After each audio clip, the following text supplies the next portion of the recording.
गांव बरवापुर एक शांत और हरा भरा इलाका था, जहां खेतों में हरियाली लहराती थी और लोग एक दूसरे की मदद करने में यकीन रखते थे। इसी गांव में रहता था भोला नाम का एक किसान। नाम के ही नहीं, स्वभाव से भी भोला इतना सीधा था कि गांव के लोग प्यार से उसे भोले किसान कहते थे। भोला दिन भर खेतों में मेहनत करता, बैल की जोड़ी के साथ हल चलाता, अपने बीवी बच्चों के लिए ईमानदारी से रोटी कमाता। वो न तो किसी को धोखा देता था, न ही कभी झूठ बोलता। उसके खेत छोटे थे और आमदनी भी सीमित, पर उसका दिल बहुत बड़ा था।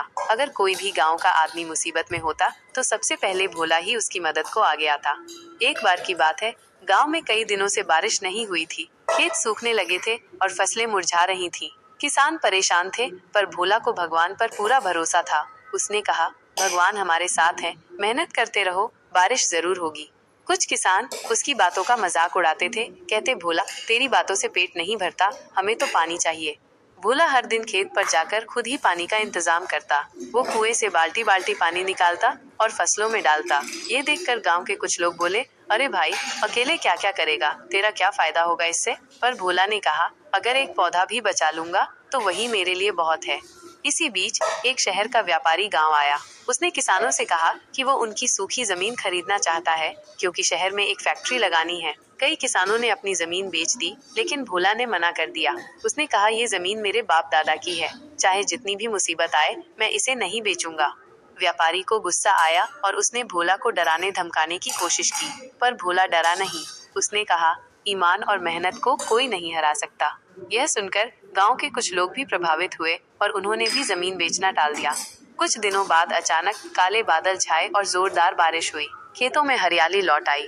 जिन किसानों ने जमीन बचा ली थी, उनके चेहरे पर मुस्कान आ गई। भोले के खेतों में भी फसल लहराने लगी। व्यापारी वापस आया और अफसोस जताते हुए चला गया। भोले ने इस मौके पर भी कोई घमंड नहीं किया। उसने अपने खेत से उगी सब्जियां और अनाज गांव के उन गरीब परिवारों में बांटना शुरू कर दिया, जिनके पास अब खेती की जमीन नहीं रही थी। जब गांव के लोग बोले, भोला तूने बहुत समझदारी दिखाई, तो भोला मुस्कुराते हुए बोला, मैंने सिर्फ भगवान और अपनी मेहनत पर भरोसा किया, बाकी सब उसी ने किया। धीरे धीरे भोले का नाम पूरे इलाके में फैल गया। लोग उससे सलाह लेने आने लगे। सरकार ने भी उसकी ईमानदारी और मेहनत को देखकर उसे एक पुरस्कार दिया। भोला ने उस पैसे से गांव में एक छोटा स्कूल खुलवाया, जहां गरीब बच्चों को मुफ्त पढ़ाई कराई जाती थी। अब भोला सिर्फ एक किसान नहीं था, वो गांव के लिए प्रेरणा बन गया था। लोग उसकी कहानियां अपने बच्चों को सुनाने लगे। बच्चे कहते, हमें भी भोले किसान जैसा बनना है। गांव के एक छोटे लड़के राहुल को सड़क पर एक पर्स मिला, जिसमें बहुत सारे पैसे थे। लोग बोले, रख ले, किसे पता चलेगा। पर राहुल उसे सीधा थाने ले गया। पुलिस ने मालिक को बुलाया। बूढ़े आदमी की आंखों में आंसू आ गए। उन्होंने कहा, ये मेरी दवाई और घर के किराए के पैसे थे।